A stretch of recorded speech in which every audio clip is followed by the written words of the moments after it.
नमस्कार दोस्तों, मैं आपके लिए लेके आई हूँ आज बाल विकास एवं शिक्षण विधि।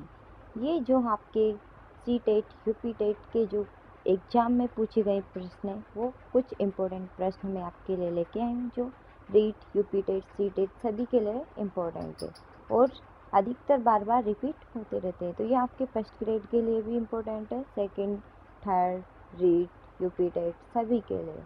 तो ये क्वेश्चन है आपके यूपी टेट के उत्तर प्रदेश शिक्षण पात्रता परीक्षा 2018 के चाइल्ड डेवलपमेंट एंड पेडा। तो इसका मैं आपको 1 बाय 1 अच्छे से व्याख्या सहित क्वेश्चन सोल्व करवाऊंगी और डेली में एक पेपर आपके सोल्व कराऊंगी, इसलिए तो आपके सारे पेपर सोल्व हो जाएंगे। और ज़्यादातर ये क्वेश्चन रिपीट होते रहते हैं क्योंकि पूछेगा कहाँ से क्वेश्चन, ज़्यादातर क्वेश्चन इन्हीं में से पूछता है। तो ठीक है, हम स्टार्ट करते हैं। कोहलर ये सिद्ध करना चाहता था कि सीखना होता है एक ऐसी स्थिति जिसमें व्यक्ति स्वयं पशु से भी श्रेष्ठ है। परिस्थिति एवं विभिन्न अंगों का प्रयोग, संज्ञानात्मक कार्य या स्वायत्ता यादृच्छिक क्रियाएं। तो क्या आंसर होगा इसका? इसका आंसर है क्या है? संज्ञानात्मक संकार्य। इसका आंसर होगा संज्ञानात्मक संकार्य। सेकंड क्वेश्चन है हमारा, किसी भी नई भाषा को सीखने के लिए कहाँ से प्रारंभ किया जाना चाहिए? अक्षरों और शब्दों के मध्य साहचर्य से, वाक्य निर्माण से, शब्दों के निर्माण से, इनमें से कोई नहीं। तो किसी भी नई भाषा को सीखने के लिए हम कहाँ से आरंभ करते हैं? हम देखते हैं कि बच्चा जब छोटा होता है तो वो एक दो वर्ड बोलने मतलब 11th मंथ का हो जाता है, तब तक वो या कुछ कुछ प्रतिभाशाली बच्चे होते हैं वो जल्दी बोलना स्टार्ट कर देते हैं, और जो थोड़े कम होते हैं, मीडियम होते हैं, तो वो कम से कम 12-13 मंथ में बोलने लग जाते हैं। तो इसमें आपके पहले आएगा अक्षरों और शब्दों के मध्य साहचर्य से, क्योंकि वो एक अपन को देख के सीखते हैं, बोल के अनुकरण करके, तो यही आएगा इसमें, अक्षरों और शब्दों के मध्य साहचर्य से।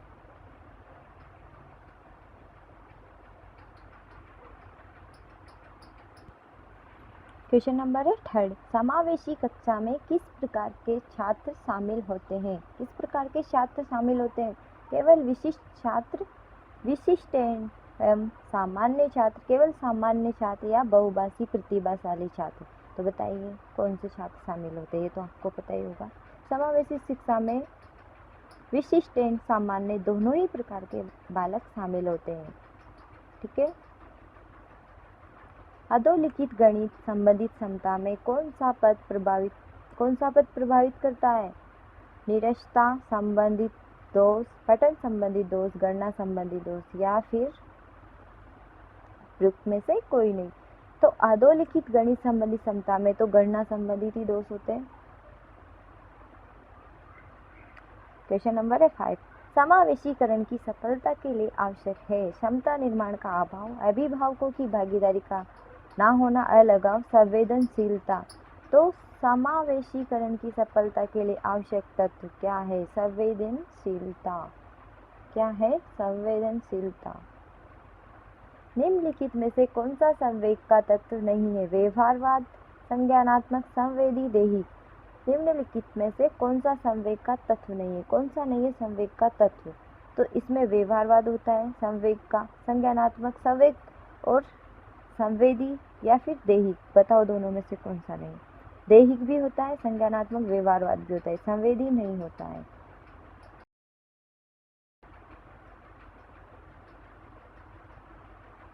संज्ञानात्मक क्षेत्र का सही क्रम क्या है? संज्ञानात्मक क्षेत्र का सही क्रम क्या है? क्वेश्चन नंबर 7 है। तो इसका जो क्षेत्र है उसका सही क्रम से देखना है आपको। संज्ञानात्मक क्षेत्र में आपके पहले क्या आएगा? ज्ञान, अवबोध, अनुप्रयोग, विश्लेषण, संश्लेषण और मूल्यांकन। यही इसका आंसर होगा 3rd नंबर का। पहले ज्ञान, फिर अवबोध, अनुप्रयोग, विश्लेषण, संश्लेषण और मूल्यांकन। ये किसने दिए थे? ब्लूम ने वर्गीकरण में, जो बाद में उसने दिए थे ना 6 प्रकार के, तो ये उसने बताया था। पहले ज्ञान, फिर अवबोध, अनुप्रयोग, विश्लेषण, संश्लेषण, मूल्यांकन। ठीक है। निम्न में से कौन सी अच्छी शिक्षण की विशेषता नहीं है? स्वैच्छारी, जनतांत्रिक, वांछनीय सूचना देने वाला, सहानुभूतिपूर्ण। तो इसमें आपके कौन सी नहीं है शिक्षण की अच्छी शिक्षण की विशेषता?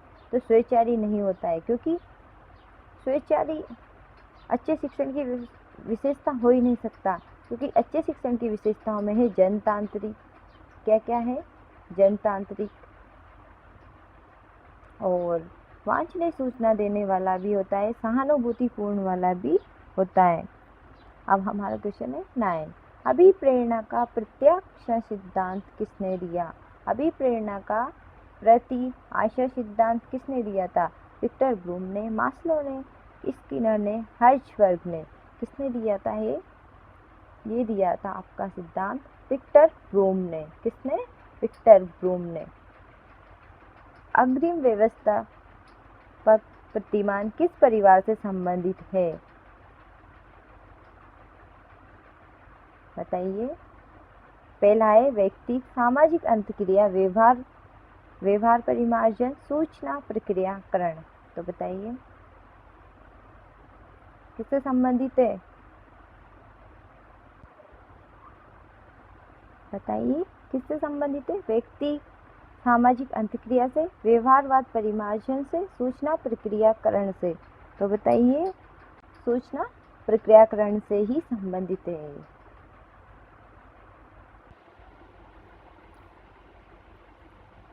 तो ये सूचना प्रक्रियाकरण पता चल गया आपको आंसर इसका? मैं थोड़ा सा समझा देती हूँ इसके बारे में।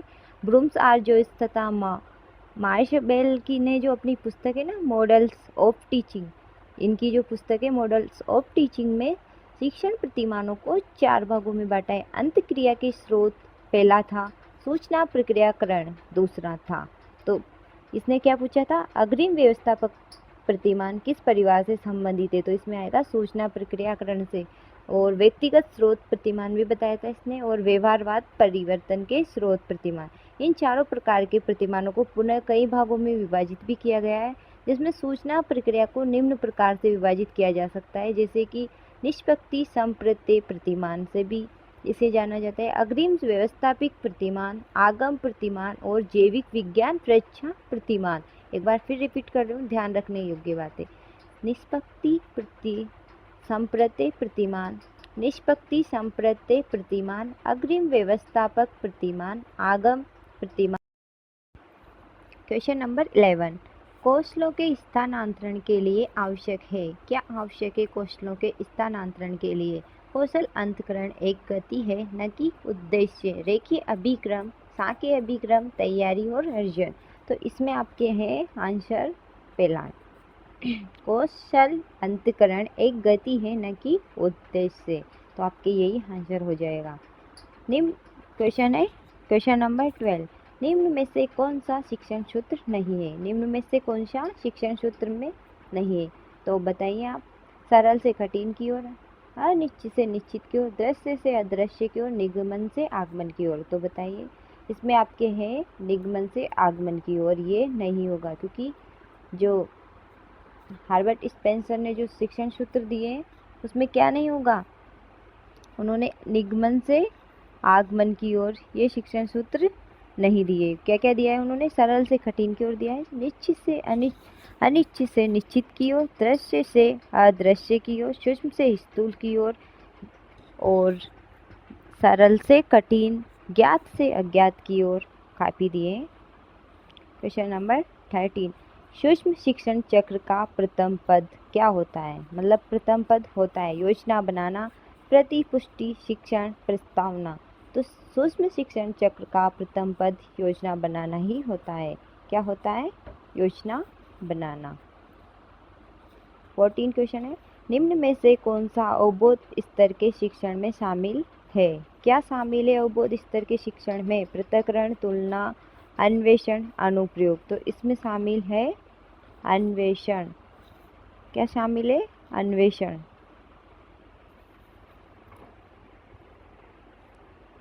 जो बोध स्तर शिक्षण व्यवस्था को निम्नलिखित में से कितने सोपान बताए गए? इसमें से अन्वेषण भी बताया है, प्रस्तुतिकरण, आत्मीकरण अथवा परिपाक, और वर्णन अथवा अभिव्यक्ति। ये सोपान है इसके अवबोध स्तर के। तो इसमें अपने आ जाएगा अन्वेषण। क्वेश्चन नंबर है 15। शैक्षिक सुधारों में प्रभावी विकेंद्रीकरण होना क्या कहलाता है? शैक्षिक सुधारों में प्रभावी विकेंद्रीकरण होना। क्वेश्चन 15। शैक्षिक सुधारों में प्रभावी विकेंद्रीकरण तभी संभव होगा जब खंड व स्कूल के संदर्भ केंद्रों की भागीदारी बढ़ेगी, स्थानीय संदर्भ व्यक्ति उपलब्ध हो, अध्यापक के पास संसाधन व प्रासंगिक सामग्री भी उपलब्ध हो। तो बताइए क्या क्या होना चाहिए? जब शैक्षिक सुधारों में प्रभावी विकेंद्रीकरण तभी संभव होगा जब खंड व स्कूल संदर्भ केंद्रों की भागीदारी बढ़ेगी, स्थानीय संदर्भ व्यक्ति उपलब्ध होंगे या हो, अध्यापकों के पास संसाधन व प्रासंगिक जो सामग्री वो भी उपलब्ध हो। तो इसमें क्या आ जाएगा आपके? इसमें आपके आ जाएगा तीनों ही, क्योंकि तीनों ही जरूरी है। तो आपके इसमें तीनों ही शामिल होंगे। ओके। 16 क्वेश्चन। एक छात्र पढ़ रहा है, उसका नाम लेकर किसी ने बुलाया। निम्न में से किस संवेदना द्वारा वह छात्र अपनी अनुक्रिया प्रकट करेगा? कौन सी संवेदना द्वारा? दृष्टि संवेदना द्वारा, ध्वनि संवेदना द्वारा, या फिर स्पर्श संवेदना द्वारा, या प्रत्यक्षणा संवेदना द्वारा? तो जब बच्चा पढ़ रहा है, उसका नाम लेकर बुलाया जा रहा है, तो उसको क्या सुनाई देगा? उसका नाम सुनाई देगा, और आवाज़ जिसने लगाई है तो क्या ध्वनि होगी? तो ध्वनि संवेदना द्वारा ही वो अपनी अनुक्रिया करेगा। पियाजे के अनुसार प्राक संक्रियात्मक अवस्था की अवधि कितने वर्ष है, या फिर कितनी है?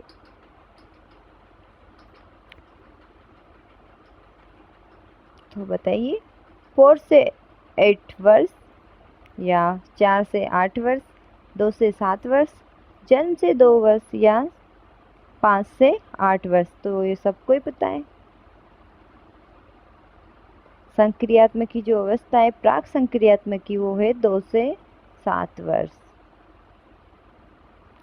निम्न में से कौन सी बाद की बाल्यावस्था की विशेषता नहीं है? निम्न में से बाद की जो बाल्यावस्था है, बाल्यावस्था के बाद की जो विशेषता नहीं है। भविष्य की योजना की सूझबूझ, विज्ञान की काल्पनिक कथाओं में अधिक रुचि, बढ़ती हुई तार्किक शक्ति, या कल्पना काल्पनिक भयों का अंत? बताइए। सभी पता है आपको। भविष्य की योजना की सूझबूझ ये नहीं होगी, क्योंकि जो बाल्यावस्था के बाद की जो विशेषता है उसमें आप भविष्य के बारे में बच्चे नहीं सोचते हैं, वो विज्ञान की काल्पनिक कथाओं में इंटरेस्ट लेने लगते हैं। बढ़ती हुई तार्किक शक्ति भी बढ़ती हुई, और कल्पना भय का अंत भी होता है। जो काल्पनिक भय है उनका भी अंत हो जाता है।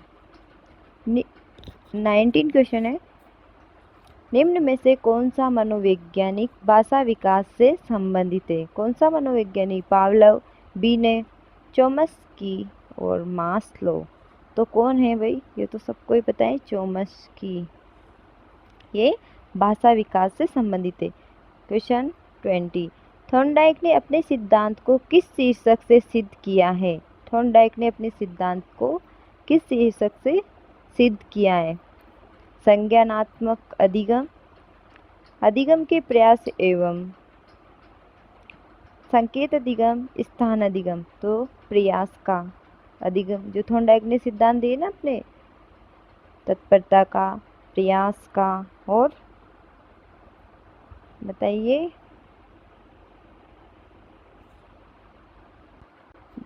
21 क्वेश्चन है, गिरोह की अवस्था किस आयु वर्ग एवं विलंब विकास से संबंधित है? गिरोह तो 16 से 90 वर्ष एवं नैतिकता,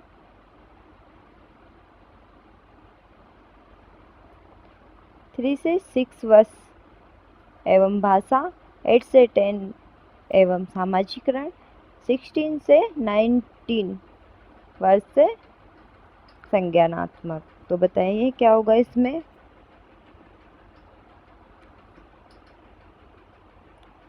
इसमें होगा आपके गिरोही की जो अवस्था होती है, झुंडों में रहना, फ्रेंडों के साथ ज़्यादा रहना, तो ये अवस्था आपकी होती है 8 से लेकर 10। एवं सामाजिकरण मतलब सबके साथ सामाजिकरण, झुंडों में रहना वगैरह वगैरह। अब आपकी आती है 22 वाला क्वेश्चन। पियाजी के अनुसार संज्ञानात्मक की तृतीय अवस्था कौन सी है? औपचारिक संक्रियात्मक अवस्था, पूर्व संक्रियात्मक अवस्था, मूर्त संक्रियात्मक अवस्था या संवेदीगामक अवस्था। तृतीय अवस्था कौन सी है? यही है मूर्त संक्रियात्मक अवस्था। कौन सी है? पहले आएगी आपके, पहली अवस्था कौन सी है? पहले आपकी आएगी संवेदनात्मक गामक अवस्था, फिर पूर्व संक्रियात्मक अवस्था, फिर मूर्त संक्रियात्मक अवस्था और फिर औपचारिक संक्रियात्मक अवस्था चौथे नंबर की। निम्न में से अधिगम में योगदान देने वाले कारकों में कौन शामिल नहीं है? 23 क्वेश्चन नंबर है। निम्न में से अधिगम में योगदान देने वाले कारकों में कौन शामिल नहीं है? विषय वस्तु का स्वरूप, रुचि, प्रेरणा और अधिगम की इच्छा। तो इन कारकों में से कौन सा शामिल नहीं है? कौन सा शामिल नहीं है?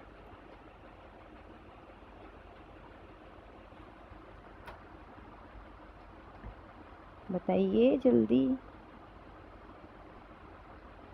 तो इसमें आपके आएगा आंसर विषय वस्तु का स्वरूप, क्योंकि अधिगम में योगदान आपकी रुचि देती है, अभी जो प्रेरणा है वो भी देती है, और अधिगम की इच्छा भी, क्योंकि अधिगम की अगर इच्छा न हो तो बालक सीख ही नहीं पाता है।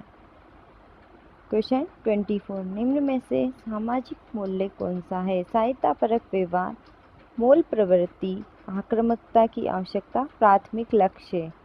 तो बताइए सामाजिक मूल्य कौन सा है?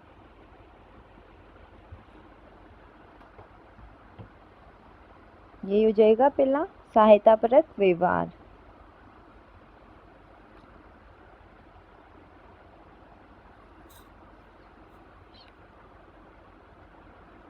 Twenty 25 question number.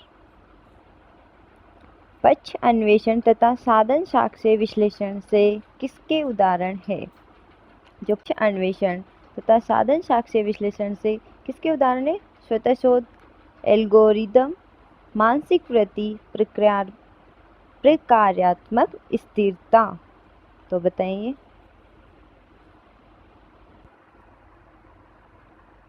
तो इसका आंसर आपके होगा स्वतः शोध विधि।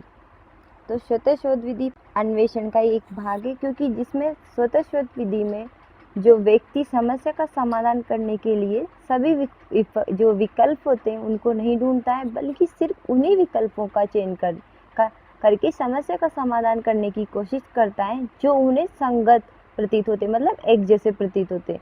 पक्ष अन्वेषण तथा साधन साक्ष्य विश्लेषण इसी की दो प्रमुख उपविधियां हैं स्वतः शोध विधि की।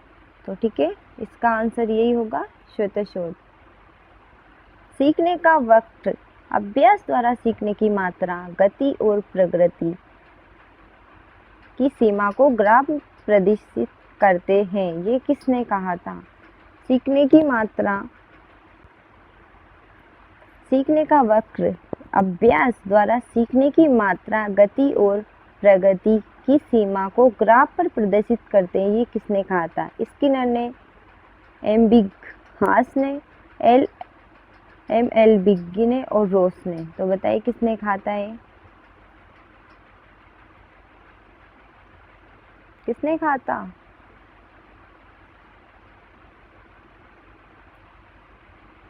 बताइए जल्दी।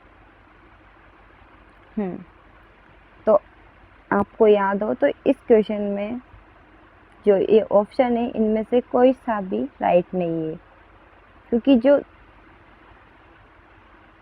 सीखने का वक्र, अभ्यास द्वारा सीखने की मात्रा, गति और प्रगति की सीमा को ग्राफ पर प्रदर्शित करते हैं, ये किसने कहा था? ये कहा था आपके, किसने कहा था? ये कथन है गेट्स का। किसका? गेट्स का। गेट्स ने कहा था ये। ठीक है, तो इस रॉन्ग क्वेश्चन। निम्न में से कौन सा थॉर्नडाइक के प्राथमिक नियमों में शामिल नहीं है? साहचर्य, स्थानांतरण का नियम, अभ्यास का नियम, प्रभाव का नियम, तत्परता का नियम। तो आपको पता है इसने 4 नियम दिए थे, चारों में से ये तीनों तो इनके हैं ही सही, थॉर्नडाइक के। ये साहचर्य का नहीं है क्योंकि इन्होंने अभ्यास का दिया था, प्रभाव का दिया था, तत्परता का दिया था और पुल एंड सुधार का दिया था। 4 नियम दिए थे इन्होंने। 28 क्वेश्चन, अनुकूलित अनुक्रिया सिद्धांत किसके अनुकूलन पर बल देता है? तर्क, चिंतन, अभिप्रेरणा, व्यवहार। अनुकूलित अनुक्रिया सिद्धांत किसके अनुकूलन पर बल देता है? पढ़ा होगा आपने थॉर्नडाइक का सिद्धांत, तो किस पे बल देता है ये? नॉर्मली है, सबको ही पता होगा, व्यवहारवाद का है तो व्यवहार पे ही देता है। ओके, क्रिया प्रस्तुत अनुबंधन का दूसरा नाम है समीपस्थ अनुबंधन, प्राचीन अनुबंधन, नैमित्तिक अनुबंधन, चिन्ह अनुबंधन। तो एक बार और, क्रिया प्रस्तुत अनुबंधन का नाम है, क्या नाम है इसका? इसका नाम होगा आपके थर्ड वाला, जो नैमित्तिक अनुबंधन है, यही इसी का नाम है। जो आपके क्रिया प्रस्तुत अनुबंधन का दूसरा ही नाम है, नैमित्तिक अनुबंधन, याद रखना। निम्न में से कौन सी एक अधिगम की विशेषता नहीं है? लास्ट क्वेश्चन है, निम्न में से कौन सी एक अधिगम की विशेषता नहीं है? अधिगम का अवलोकन प्रत्यक्ष रूप से किया जा सकता है। अधिगम व्यवहार में अपेक्षाकृत स्थायी परिवर्तन है। अधिगम प्रणाली की अभिवृद्धि है। अधिगम एक लक्ष्योन्मूलन प्रक्रिया है। तो बताइए क्या है इसका आंसर?